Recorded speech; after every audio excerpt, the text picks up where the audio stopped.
ISO FileMaker Magazine, the professional's resource for FileMaker know-how.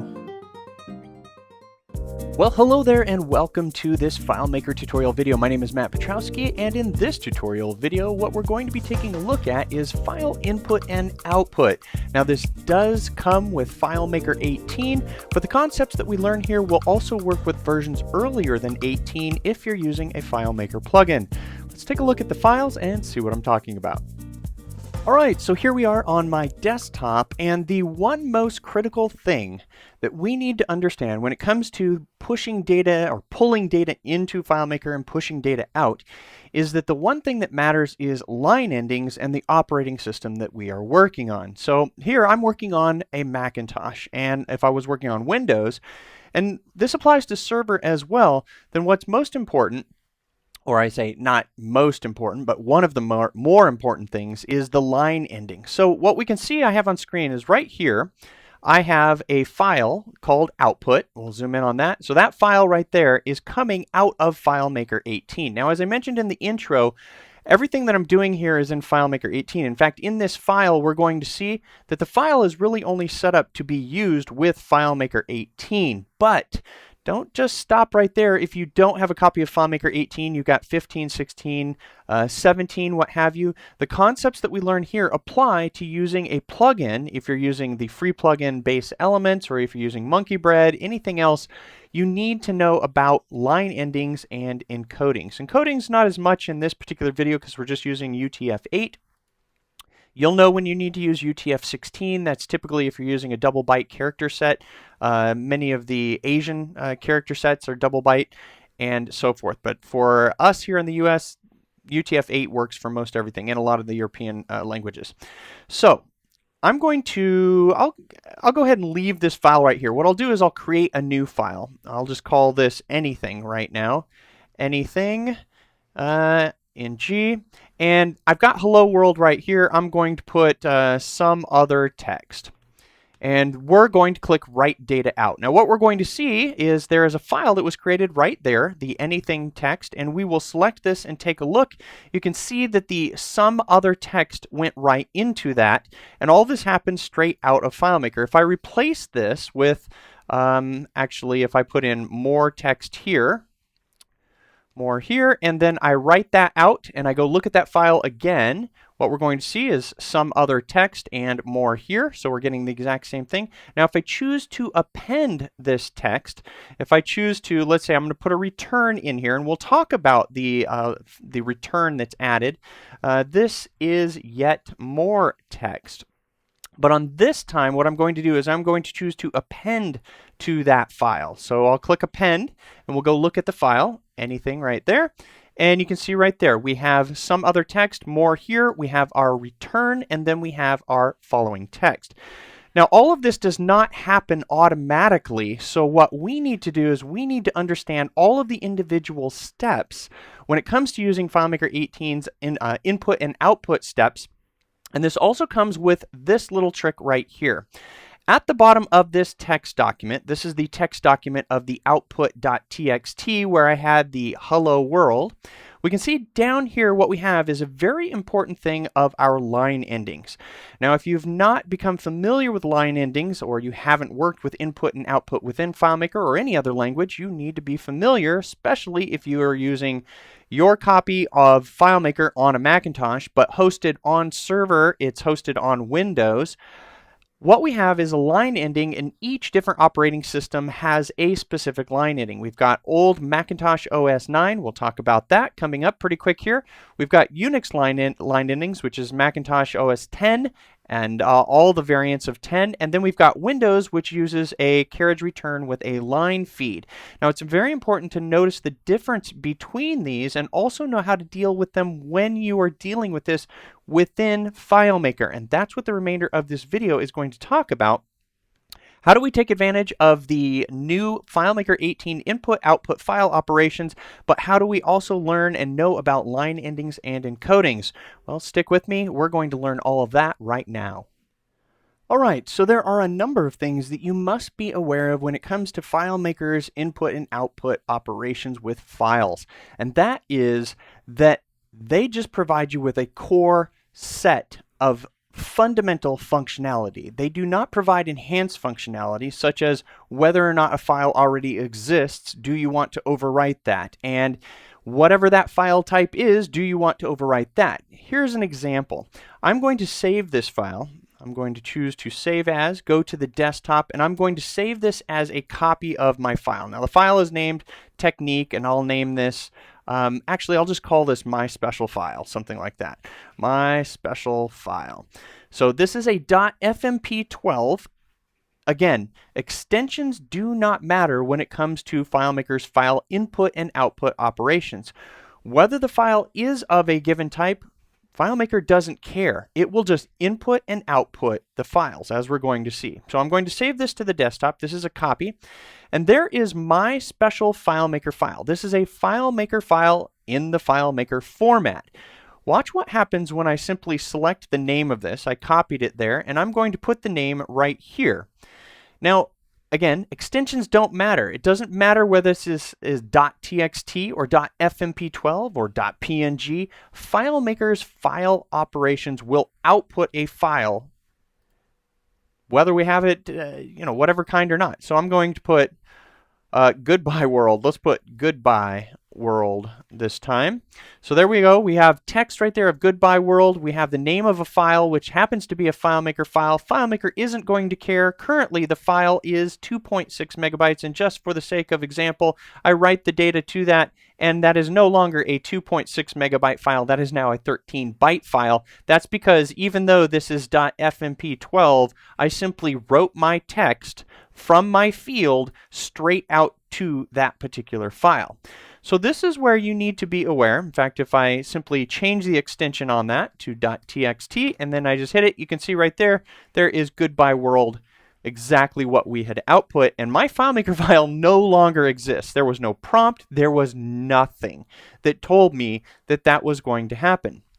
So I'm only showing you this because you need to be aware that unless you do all of your own checking with systems of whether or not a file exists, you can very easily kill a file that you accidentally didn't mean to kill. So with that out of the way, we can walk through the scripts and what is going on in terms of these scripts. I'm going to switch this back to output.txt, and I'm going to change one of the parameters that I have on this particular button. We'll go into layout mode. I'll double click. We'll bring our button setup. Let me zoom out here, and we'll click on that. Zoom in, and we will take a look at what is happening in this file in terms of what I've provided you with. I have provided you with a file that more or less has a fundamental API, a file input and output API. These are non-context dependent scripts where they take inbound parameters that you pass to them, and then they will do what you want them to do. What I've put into these scripts are all of the things, not all of, but many of the things that you would expect to have as part of a file system. For example, you can supply your data. You are going to supply your file path of where this file needs to go. Now, I am telling it I want it to go to the desktop path for this video, but you can go to the temporary path, documents, wherever you want to go. Whether or not you're going to overwrite this file, and then whether or not you want to see a prompt. And that the prompt follows the overwrite, because if we're going to overwrite, then we either do want a prompt for that or we don't. So if I put true right here as one of my inbound parameters, and also note that I'm using JSON as my method for passing parameters, the reason for that is it's much easier to deal with data which has included returns.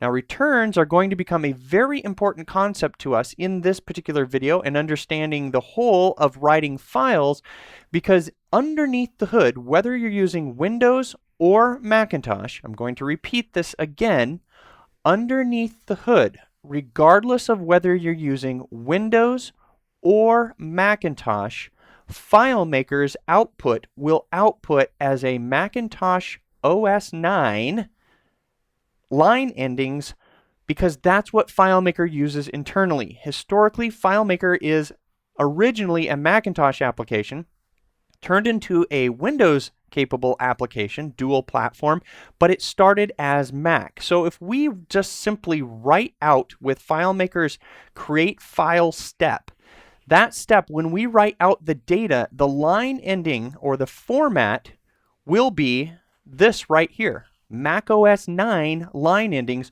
with just a simple carriage return. What this means is that in our file, regardless of whether we're going to overwrite or the prompt or what have you, when we put a return in FileMaker, I just hit the return key and I'm going to put this is a new line. Internally to FileMaker, what is stored between here and here, everything that's highlighted blue, my return character, is a carriage return. Internally in FileMaker, we all know that as represented by the paragraph symbol. That paragraph symbol, again, is represented as a carriage return only. That's internal to FileMaker, and it's also the native default output when you use the output steps of the file script steps. But that's not what either of the operating systems that we want to use requires. Unix, as we can see, uses only the line feed. This happens to be character 10 when we use our character function or our char function. And then Windows line endings happens to be 2 characters, which is our carriage return, which is char 13, and the line feed, which is char 10.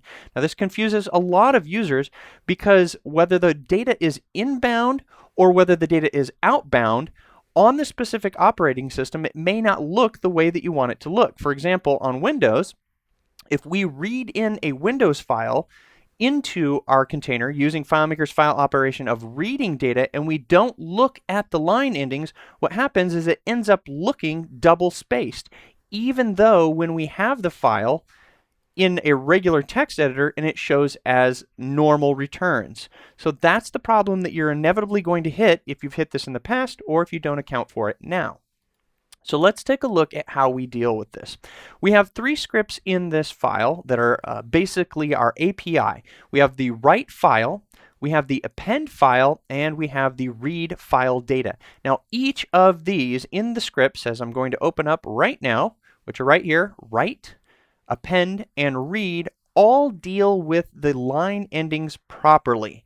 Meaning in here, this is where you're able to learn everything you need about line endings. Let's walk through the write and take a look at FileMaker script steps. Now FileMaker script steps, the file input operations. So if I select right here and I just start to type file, we're going to get all of FileMaker's various functions. Close data file, close file, that's FileMaker's file, so it doesn't apply. I typed in just file in order to get a filtered list. Convert file is one of the new FileMaker 18. Create data file. Most of the time FileMaker is including the word data file. Delete file, get file exists. Very important if you want a prompt. Get file size. Very important if you want to append data. And then we've got new file, open data file, and open file options is not, read from data file, and then we've got set data file position and write to data file. So these recover files, that deals with FileMaker's recovering a FileMaker file. They should have come up with a better way to distinguish between FileMaker files and data files. They did try to include this data file, but still some of these may be they're mixed in together when you just use the keyword file right within the scripts. We can of course go to the help and take a look at those, but we will see within the script itself what is going on. So as we scroll down, we're going to take a look at this script really quickly and see what we're actually using. First one we're using is get file exists. Now before we're ever going to do anything to or against a file, we're going to determine whether it exists. If it exists, we then have the opportunity to say, do we want to prompt the user for an overwrite, yes or no? And you can see right down here, as we get down to the script, I have if file exists, and if inbound we had the show prompt, then we're going to show a dialog, this file exists. Do you want to overwrite this or not? And that applies to that situation where we can overwrite pretty much any file and it doesn't matter what the extension is. Also, we're going to scroll down and we're going to see create data file. Now here's a very important thing about the file operations and how it works within FileMaker. I've learned it as getting a file pointer, but you'll also hear the term getting a handler. something that is pointing to a file, that when that file is opened for read-write access, and in operating systems, a file can be opened for read-only access, for write-only access, for read-write access, going both ways. In FileMaker, we don't have to worry about that too much, but we do have to worry about what's known as the offset. I don't know that FileMaker is calling it an offset. Actually, what FileMaker is referring to is the number of bytes, or the starting position where you're going to want to write. So in order to see that, let's take a look at our file in terms of how an operating system looks at the file.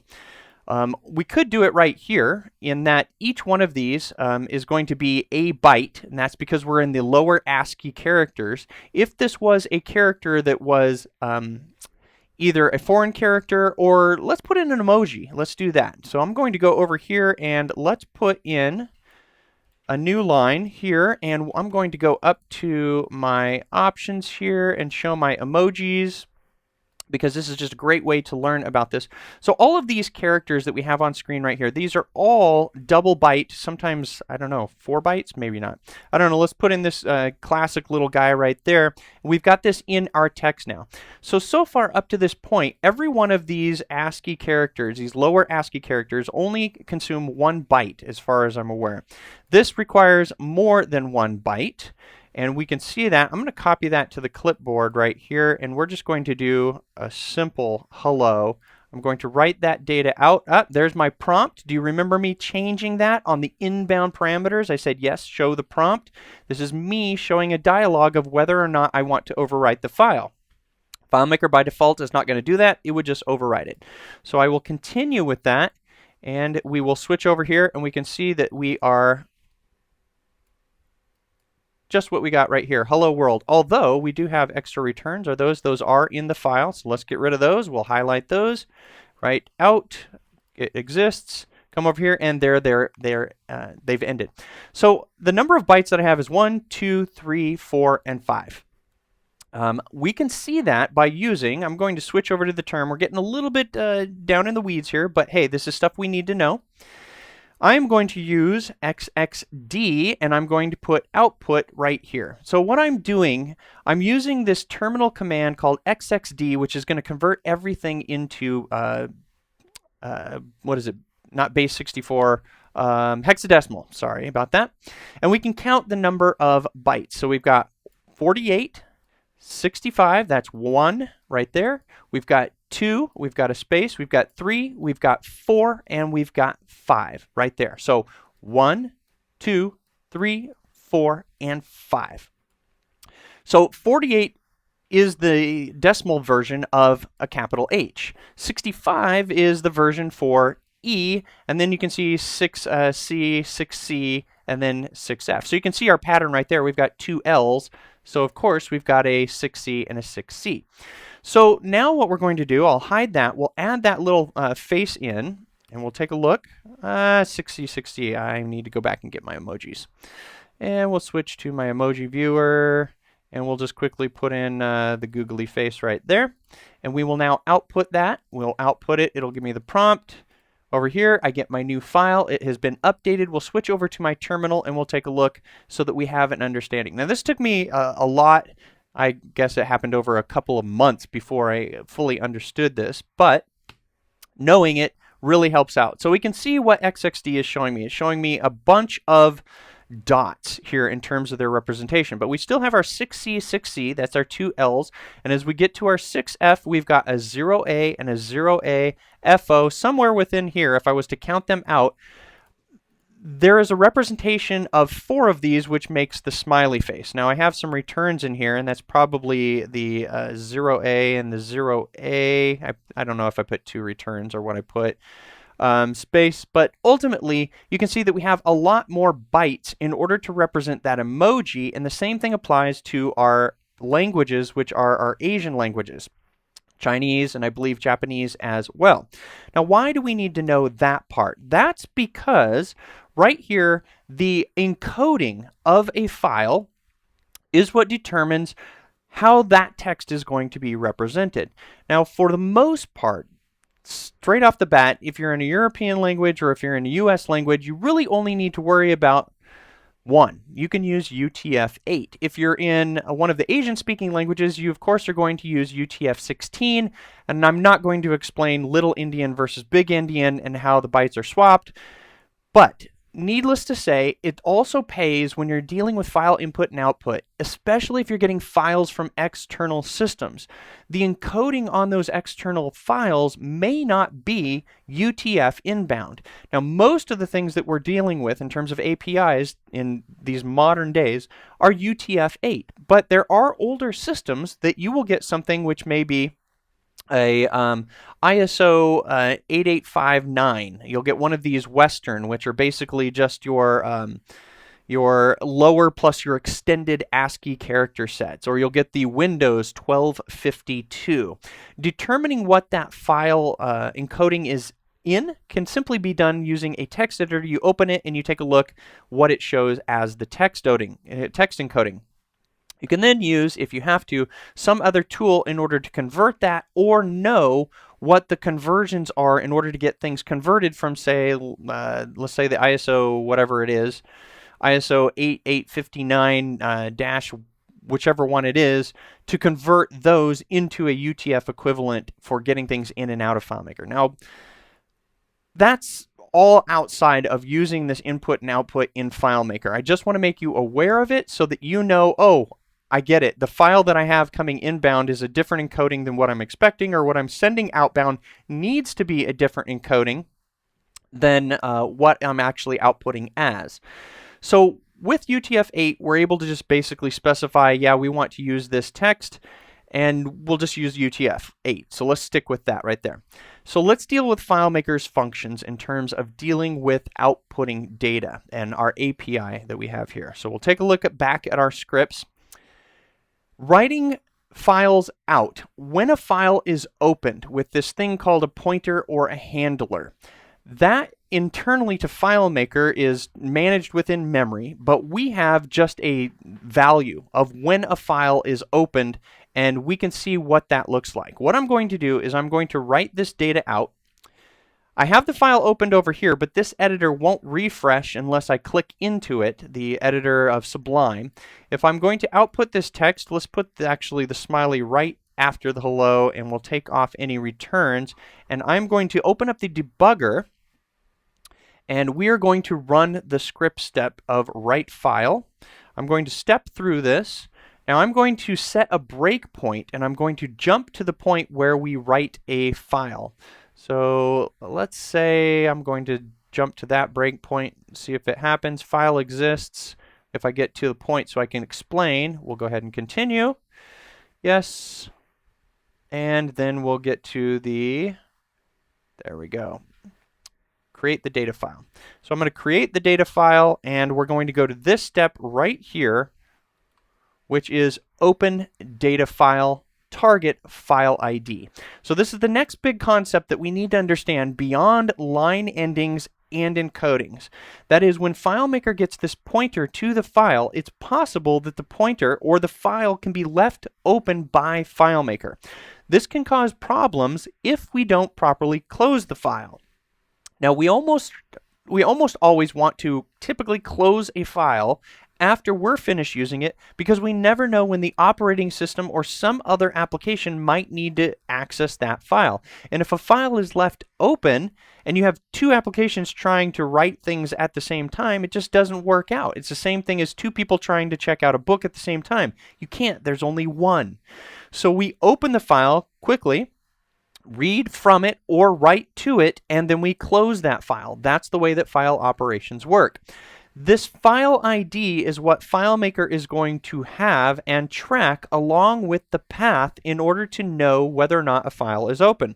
So as I advance this debugger and we open the data file, we got no error as a result of that. I'm going to zoom out, and what we're going to do is take a look at the data viewer, and we're going to look at our function get open data file info.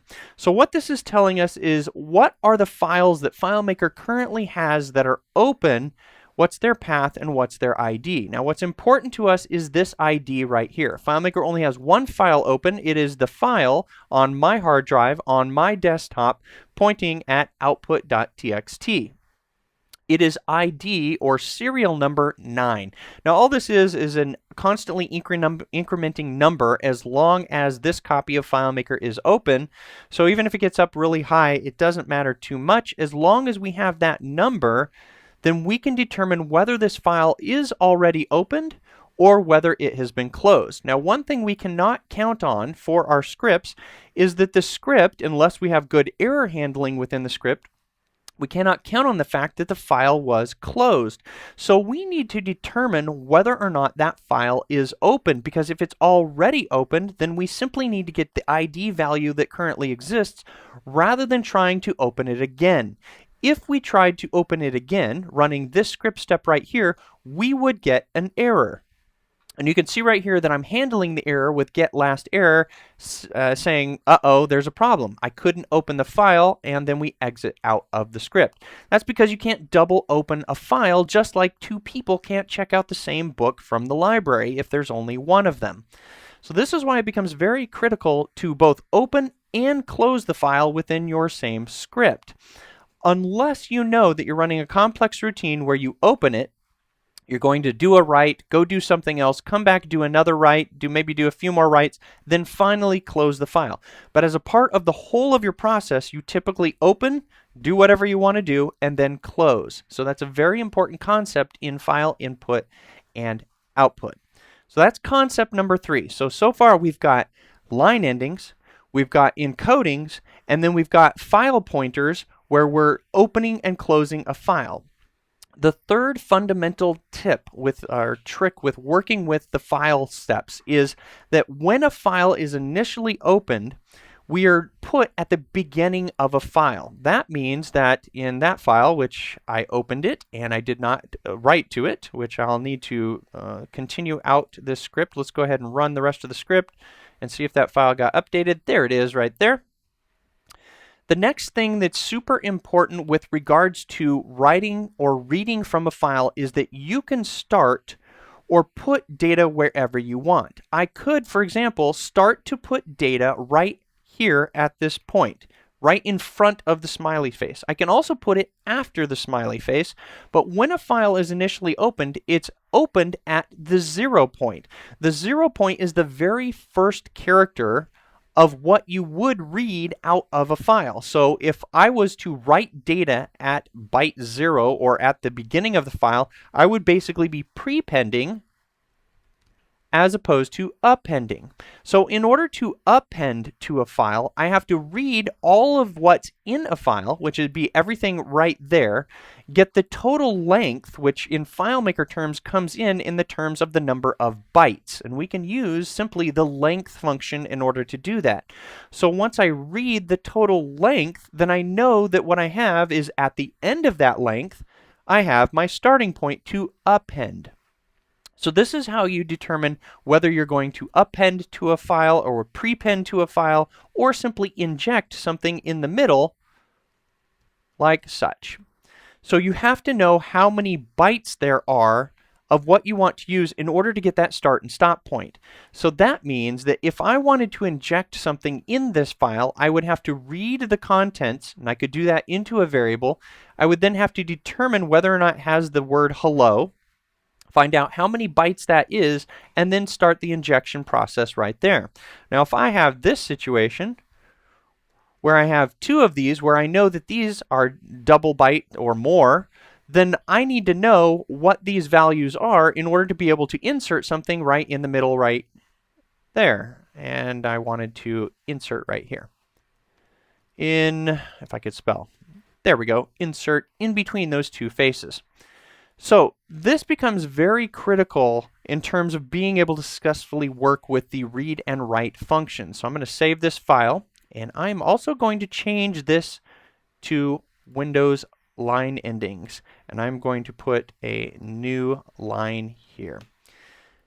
So the last thing that I'm going to discuss before we go through all of the different steps in the scripts, because I'm explaining the fundamentals right now, is that When we're going to read or append back to a file, we need to determine what the line endings are for that particular file. So we're going to take a look at the pend script right now and see one of the things that I'm doing. We'll also see in the write file that if we're going to write to the same file, we have to determine whether or not the length of what we're writing is longer than or shorter than what's already in the file.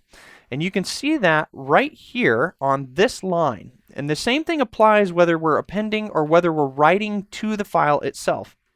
That's because if we are going to use a script step that is going to write data out, and if we're going to write data out to a file that's already longer than the amount of data that we want to write, what will happen is FileMaker will simply write all of the amount of bytes that it needs to write, but it won't overwrite the remaining portion that's still already there in the file. So when we're using FileMaker script steps, we have to determine or read in the file, look at the length of the file. If that file is longer than the amount that we want to write out to the file, then what that means is we need to simply overwrite that file, get rid of it, create a new one in its place, and write the shorter amount of text rather than retaining the longer amount of text, because otherwise it's just a hassle to get all of that and write all of it with data and so on and so forth. But therein lies a problem, very edge case. And what I mean by edge case is you will know this if you come across this situation. You can see right here that I have a note in the body of the script that says, note, this does modify the creation date on the file. Now in some operations, this is advanced FileMaker, in some operations, a particular script, especially on Unix, and I know that we're using FileMaker Server on Macintosh or Windows, but there are some scripts that will rely on the last known modification date of a file or need to preserve the creation date of a file. Every time that we use FileMaker's create data file script step, that file is created as new, meaning the creation date is completely wiped out. If we had other scripts in advanced FileMaker or outside of FileMaker using Python, PHP, what have you, and they were looking at the creation date or the modification date of a particular file, you need to know that this will change both of those values, the creation and the modification. So I put a note here for you to recognize that. If you ever come across that instance, you'll know when you're hitting it if you've watched this video. So that's just a small little edge case, but something to be aware of. So the last thing that we're going to be dealing with was the append, and that's when we have data coming into FileMaker, or we want to write new data out to FileMaker. So right now I have put this into a Windows format. That's a carriage return line feed ending. So before I'm going to output, I'm going to put a new line. This is new data that I'm going to append to this file. I'm going to expect that this will show up as hello insert with these two faces, new line here. I want a new line or a space as I've put in my file, and then I would want the new line right here. So I'm going to click append, and hopefully that was appended when we go over here, and that's exactly what we have right here. Now if I was to read all of this data into FileMaker, what I would get is I would get something that would look like this. I'm just going to do this for grins, copy and paste. It would actually look like that right there, where I get double of the returns. Now why is that? Why would that happen if I just natively used FileMaker's read to read data in from this particular file? Why would it have the double returns here in FileMaker? Well, it's for that very reason that I explained at the very beginning. Internally within FileMaker, FileMaker uses line endings, which are simply just carriage returns. But we're reading in a file that I have set to explicitly be a Windows line endings of carriage return and line feed. And inside FileMaker, it would represent that carriage return and line feed as a double return rather than what I'm expecting right here as I expect. So how do we deal with that?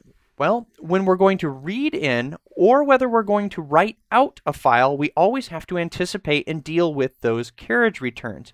So up at the very top of each of the scripts, what you're going to see is a variable that says line endings. Now what I've done as I double click to open this is I have taken the opportunity, as I zoom out a little bit here, to specifically use the operating system to determine what the line endings should be unless I read in the data and I can determine what the line endings are for that file. So in other words, if I read in data prior to doing an append and I read in that the line endings on that file is a Windows line endings of the carriage return in the line feed, then that's the same thing that I want to use when I output.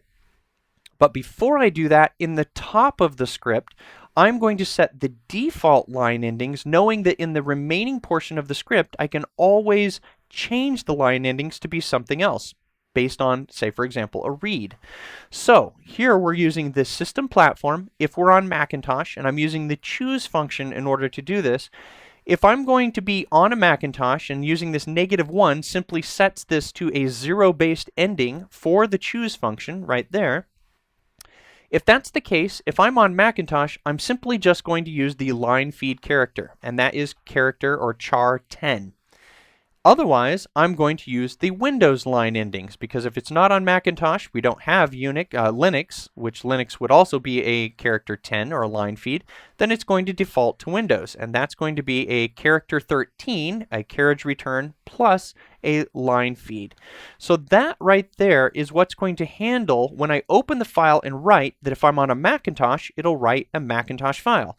If I'm on Windows, it will write a Windows file. But you need to know that you're always able to change this based on whatever you set. In fact, if you wanted to modify this script so that the script allowed you to specify the inbound line endings, you could add another parameter, put the line endings of Mac versus Win, and then you gain even more control over these API style scripts. So let's look at the append and see what we're doing with line endings down within it. So as we scroll down, we're going to have line endings right here. So at the bottom of our script, in the append script, which we're taking a look at, you can see right here that we are going to determine the line endings of the file that we're going to write to. Here's where we get to that same information that we learned about when we're writing to a file that we could write at the very beginning of the file, which is 0, or all the way at the end of the file, or anywhere in between. We just have to know how many bytes we're going to actually use. In the process of an append, it's very easy. We simply just read the full contents of the file, as I explained before, and then we're starting at the very end. But when we're reading in that file could be a very large file. It could be a 3 megabyte file or a 10 megabyte file. The one thing that we do is opening and closing a file is very efficient because the whole of the file isn't read in. It's only if we read all of that data in that we start to consume a lot of memory. So in this case, you can see right here where I've got a read from data file. You can see that what I'm doing is I'm determining. If I can't determine within the first 1K or first 1,000 bytes whether or not the line endings, meaning if the user had never entered a return on that file, then I'm not going to probably be able to determine what the line endings are. Now, this is a very important thing to recognize about certain types of files.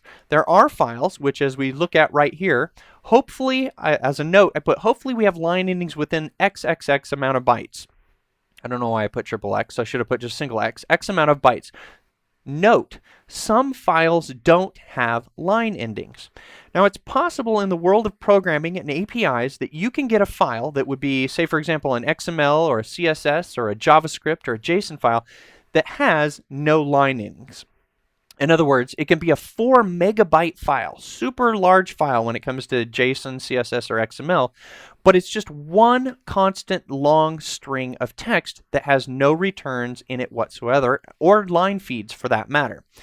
Knowing that, we don't want to read in all 4 megabytes just in order to determine the line endings. We only want to read in a small amount, 1K, and then take a look at what those line endings are. Once we do that, if we can see that the line endings are a certain type, what we're going to do is we're simply going to change that. And when I open this right here, we can see what the script says. It says, if we have line endings of carriage return line feed, then we're determining that this file line ending is Windows. Otherwise, if the line ending is character 10 only, then it's Unix. Otherwise, we're just going to basically default this, even if it's, I believe, old school internal. If we find line endings of, I might need to update this. I may not have done that properly where it's 13 only. Ultimately, our default for this case, regardless of whether this one step is wrong, I'm catching my error right here as I'm recording, the line endings are going to prevail that we set up above, which are the system operating line endings if we are not able to determine the line endings. If we are able to determine the line endings, if it's Windows, we're going to make sure that the line endings stay Windows. If it's Unix, Mac, Linux, we're going to make sure that they stay that when we're going to append the file. I'll have to remember to take a look at that. But otherwise, ultimately, the remainder of the scripts are all pretty much the same format. And that's what I'm going to wrap this video up with, is talking about the scripts, their flow, and how they work. The rest of the individual steps, you're going to be able to walk through those and look at the scripts yourself, see how and if you need to modify them. Otherwise, for the most part, you're able to simply select this folder, copy it, paste it into your FileMaker solution, and use them as is. Everything that you need to know, you've gotten from this video in terms of the learning, but in terms of creating the scripts, you don't have to do that. I've done that for you and saved you the time. So let's take a look at the flow of the scripts and how they flow so that you understand that if you aren't used to my scripting style. All right, so let's get ready to wrap this video up, and hopefully I can do it in a short amount of time, because that was a lot of content talking about the file operations, but all critical content that you need to know about. So the general flow of these scripts is gather all of your requirements, determine whether a file exists, determine what you're doing with, or you're going to be doing with that file, and then only continue if everything is as you want it to be. Otherwise, you're not going to continue. In fact, we will see the word continue within the script. So here's how it works. Here are all of our inbound parameters. We have our data, our file path, our overwrite, and our prompt. And we're using JSON in order to grab all of those off of the script parameter. Really straightforward. Next up, we have our script settings. These are all of the variables that are going to be used down in the remaining steps in terms of dealing with the file. Most importantly, our file ID. That's the ID of the file that we either open in order for reading or create in order for writing, and so forth. Whether the file exists, what the file size is in the event of appending. And you're going to see that all of these, both the parameters and the script settings, are in all of the three scripts in terms of dealing with the file operations. Show prompt, file parts, that's basically breaking a path down into all of its individual parts so that we can grab the last remaining value, which is the file name. You can see right there that we're getting the value by using a value count. So if we have a path that is separated by slashes and we substitute all of those slashes to make them returns, we have a list of all of the parts of a file path. By doing that, we can get a value count, the total number of values within that list, and then the last value at the very bottom is going to be the file name, and that's also where we're going to be able to extract off the extension if you have to do file operations based on changing extension types. And finally, we have our line endings. So first off, we've got validation of our parameters or just validation of things being as they are. So we get whether or not the file exists so that we can support prompting. We also take a look at whether or not we have a bad inbound parameter using JSON parsing. This is not a script that is using a more complex system. I believe Todd Geist has one called Carbon, which does a lot more validation of your parameters inbound, whether they exist, whether they're a certain length, whether they're a certain type, etc. This is just very simple scripting right here. We get to the main of our script, and the first thing we're going to do is determine if the file exists, and we're going to give the user the ability, or the developer, the ability to show a prompt or not. Super simple right there. But you can see right here, based on the prompt, and or based on whether or not the overwrite variable came in, we're setting a variable of continue. Continue is going to be true or false. And I could have set up at the very top of this script, could have put continue in here up at the very beginning and said continue is equal to false, meaning I am not going to continue this script unless all of the things that I need in the proper place are as they should be. And that's a good way to script because it makes your scripts very easy to read. Here we can see everything that deals with whether or not the file exists. If it does not exist, after the else, we're going to create the file. We're going to create all of the folders. And if we get an error, then we can basically say whether we're going to continue or not at this point. We could also halt out with an exit. This is up to you. You do need to modify these scripts to fit your needs. Otherwise, at the very bottom, if we do get a successful go ahead and continue with the rest of the script, then we're going to go and take a look at what we're going to do. Now here is where we have a clause that is everything that we talked about. Since we're expecting to write out if that file already does exist and the data is longer and we're writing a shorter amount of data, then we need to create a new data file. Because otherwise what we'll be doing is we'll just be writing a short amount of data into a longer amount that already exists if the file is already there. Otherwise, we're going to open that data, we're going to get our file ID, we're going to determine whether or not the file could be opened. In some cases, depending on the path, a file cannot be opened, depending on permissions, or whether that file is already in use by another process or application. Finally, we're going to write to the file and then we're going to close the file. Now, it could be the case that I could put more error handling in this. Depending on the use case for you, you'd be able to put that error handling in. We take a look at the append. It looks the same. Parameters, script settings, validation, whether it exists, and then simply steps down at the bottom where we determine whether or not we're reading in the line endings and whether we're going to write those same line endings out. And finally, we have file path, read a file path. A little bit more simple of a script because we're not having to determine as many different variables based on writing out, whether we're going to write out line endings, etc. We're just going to read in and then we can determine what those line endings are. So here's where we get to the very end of our video. I'm on a Macintosh. Inside of FileMaker, FileMaker expects line endings, which are the old Macintosh OS 9, which is just a carriage return. I have a file that I got from somewhere. It's from my buddy that uses Windows, so it's a carriage return line ending. It's got all of this nice text with these wonderful double bytes emojis. I'm going to read this file in, and as we're going to see down at the bottom right here, right when that data comes in from reading the data and then closing it, and I'm reading the data into a variable right here, that's what makes all of these independent of any fields or any context, I am going to modify that data by taking a look at the data and determining, using a substitute, that if my line endings are Windows, I'm going to replace them with the good old Mac OS carriage return. If it's a Unix file, I'm going to replace those with a good old normal carriage return, or that pilcrow that we use in FileMaker. And so what we see is when the file comes in using our API scripts now, instead of just using the raw scripts, which could very easily frustrate us, when we read that data in, we get exactly what we expect.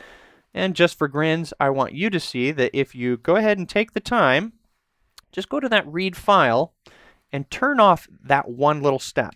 I'll uncomment that out and we'll just see what we get. It'll be those double returns exactly as I showed you. Didn't want to hide FileMaker, just wanted to close the scripting workspace, and we read that data in, and look at that. In fact, we got 3 line returns, and that may be one of the frustrating points that you've hit in the past. You just didn't understand the line endings, the fact that you got a file from Windows, you maybe downloaded it from a website. It was exported as a Windows line ending. You read that into FileMaker and it just wasn't what you wanted to do.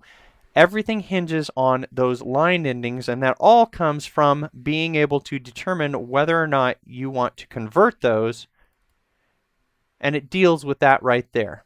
Remember, char 13 is your CR and char number 10 is your LF. And as long as you get those right, CRLF is going to be Windows, LF is going to be Unix, and CR is going to be internal FileMaker and also Macintosh operating system OS 9, which hopefully you're not having to deal with those files anywhere. So that is what we have with regards to file input and output. I know that this was a long video with a lot of explanations, but if you were patient enough to sit through the whole video, you should now have a solid understanding, and you're able to use these scripts in order to get data in and out no matter what format the file comes in as, and no matter what format you need to send the file out as.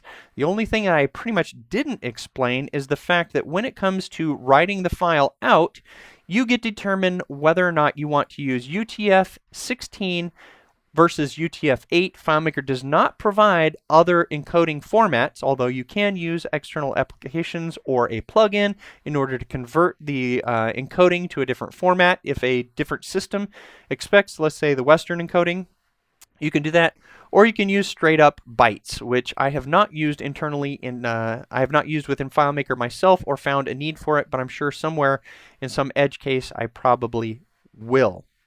So with the file IO, or with these 3 script steps, you're able to use these and all of the steps in these scripts in order to pretty much do whatever you want to do. I've provided you with all of the information. I hope these files will help you out in terms of working with input and output. As always, I'd like to wish you much luck on your own FileMaker journey, and until next time, happy file making.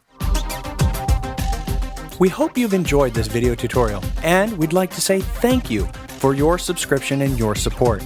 If you're not already a subscriber, head on over to www.filemakermagazine.com/subscribe for more information about the benefits of joining.